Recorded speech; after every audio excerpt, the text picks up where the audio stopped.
A loira do banheiro não é apenas uma lenda. Você já viu a lenda da loira do banheiro, Danilo? Já ouvi. Você conhece? Na escola tinha já. muito. A escola. Todo mundo, você que está assistindo a loira do banheiro. O que é a loira do banheiro? Você entra no banheiro, você faz uma invocação ao espírito da loira. Você pode xingar 3 vezes ou dar descarga 3 vezes e pode aparecer um espírito ali. Pode aparecer um barulho ou pode aparecer uma imagem. Então todo mundo pensa que isso é uma lenda urbana. Eu fui investigar. É crime! É crime isso Tem aí? uma loira que morreu em Guaratinguetá. Se você tiver curiosidade, a loira do banheiro, que todo mundo imaginava que era uma lenda boba, não é? Homicídio. É um homicídio. Dos 22 anos do Super Pop, foi a maior audiência do Super Pop.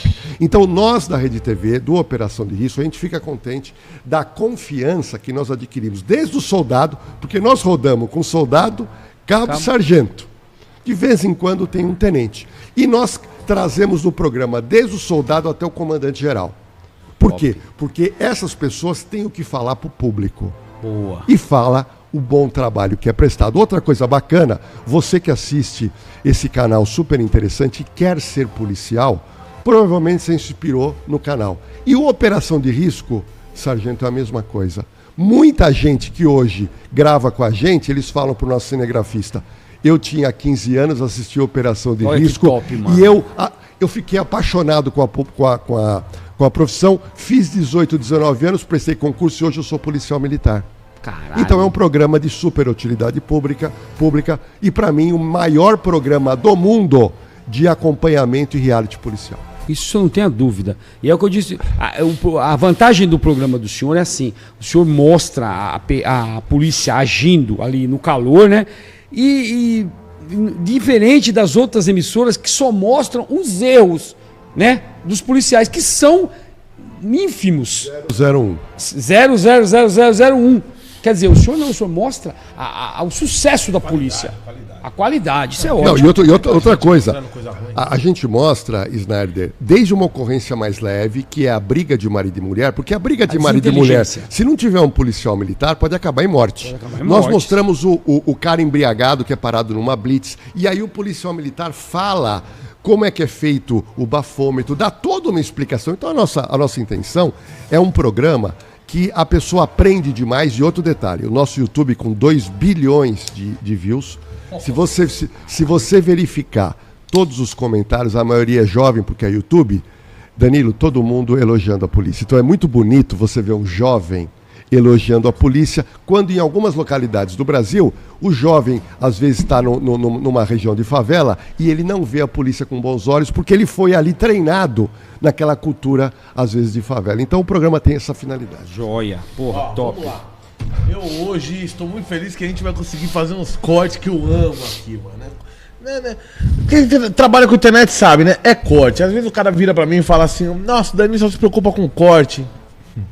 Lordelo trabalha na televisão. Imagina se fizesse um trabalho, começar o programa e ficar o programa inteiro só falando sobre, né?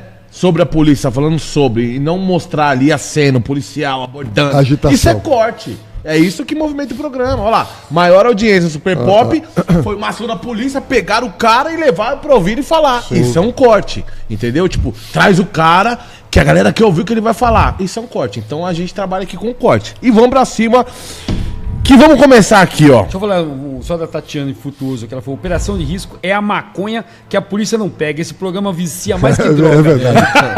Olha, tem um apelido que Operação de Risco é como Chaves no SBT. Qualquer horário que você põe da audiência. É um programa que é o Chaves. Ele é viciante. Isso é no YouTube, TikTok, qualquer lugar. Você pode estar no domingo à noite, não tem nada pra assistir. Você bota lá no YouTube, não tá passando, mas você bota no YouTube Operação de Risco. Vai ter um episódio lá que você vai começar a assistir. Você vai curtir. Irmão, vamos lá. Ó, você tá agora com o canal Na Cena do Crime, né? É verdade. Vamos começar falando disso daí. Como que surgiu isso daí? A ideia foi de você? Como é que tá o andamento desse Snyder, projeto? uma coisa interessante. A gente vê muitos canais com true crimes. As pessoas fazem um podcast para falar de crimes. Então pega um determinado crime, traz 2, 3 pessoas e começa a falar. Comenta sobre. O que eu percebi? As pessoas começam a falar, não tem começo, meio e fim. Sim. Então você assiste, você gosta, eu acho bacana, só que você não entende o começo, o meio e fim de um crime. E outro detalhe, normalmente eles não mostram laudos, não mostram imagens de câmeras de segurança, não trazem a pessoa que participou. E qual foi a minha ideia? Como eu sou um pesquisador e hoje, graças a Deus, eu pego um telefone, ligo para qualquer pessoa e falo, aqui é o Jorge Lordello da Rede TV. Ô, Lordello, eu gosto de você. Você não quer vir aqui no meu canal? Porque eu tô fazendo um caso e você participou desse caso. Ou então, o caso é muito antigo, mas ele é policial militar, o filho dele participou. Então eu conto, Danilo, o caso de ponta a ponta, mas mostrando todas as provas que eu consigo. Sim. Só para você ter uma noção, eu conto casos da década do começo de 1900. O Danilo não vai lembrar. O sargento vai lembrar. Ele vai lembrar, sabe o quê? Eu lembro. Sabe o que você vai lembrar? O bandido da luz vermelha. Lembro, porra. Bandido da luz vermelha, é o cara que matava com uma lanterna vermelha. Isso nós contamos ele de ponta a ponta. O crime da mala, o cara que matou a mulher, o estrangeiro, cortou e tentou despachar a mulher para fora. Então são crimes que as pessoas, nossa, ouvi falar isso. Eu fiz agora algo impressionante. Você já viu a lenda da loira do banheiro, Danilo? Já ouvi. Você conhece? Na escola tinha muito. A escola. Todo mundo, você que está assistindo a loira do banheiro. O que é a loira do banheiro? Você entra no banheiro, você faz uma invocação ao espírito da loira. Você pode xingar 3 vezes ou dar descarga 3 vezes e pode aparecer um espírito ali. Pode aparecer um barulho ou pode aparecer uma imagem. Então todo mundo pensa que isso é uma lenda urbana. Eu fui investigar. É crime! É crime isso? Tem uma loira que morreu em Guaratinguetá.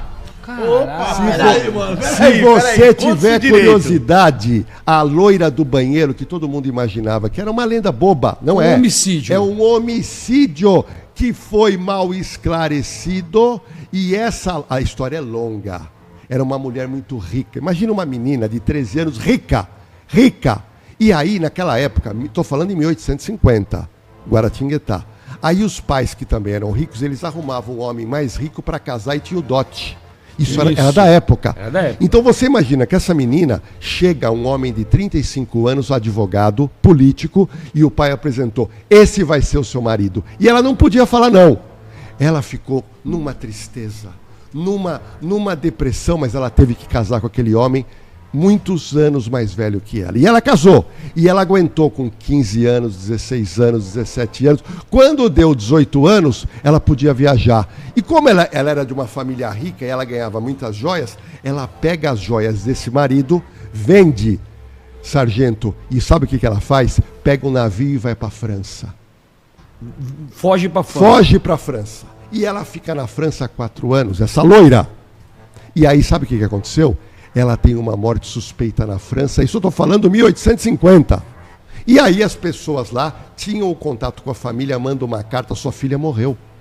A filha foi embalsamada, colocada num caixão, e nisso colocaram as joias que ela tinha, o dinheiro e a certidão de óbito. Entrou no navio e veio para o Brasil, só que demorava 90 dias.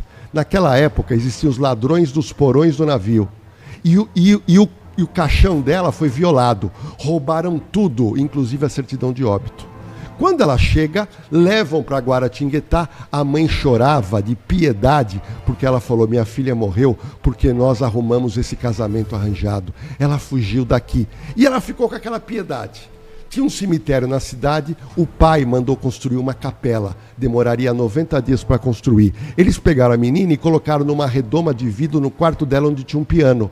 E lá ela ficou e os parentes iam visitá-la, a loira. E aí, nesse casarão imenso, as pessoas iam no banheiro e começaram a ouvir barulho. Naquela casa, naquela mansão. Chegou no momento que chegaram para a mãe e falaram, você tem que enterrar sua filha, porque essa casa está mal assombrada.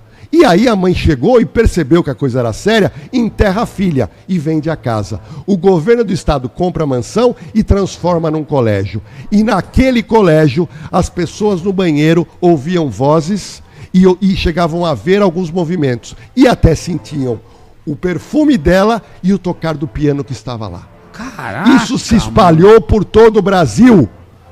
E você que está assistindo, entra agora aqui no podcast e comenta se já não aconteceu isso no seu colégio. Já, pô, muita Ou seja, a morte de uma loira de uma moça que teve que fugir por causa de um casamento que ela não queria. Então a gente relembrou essa história e eu tenho foto dela embalsamada, foto dela, né, na urna de vidro, uma história completamente que eu pensei que era uma lenda, mas é verdade. Que é top. verdade.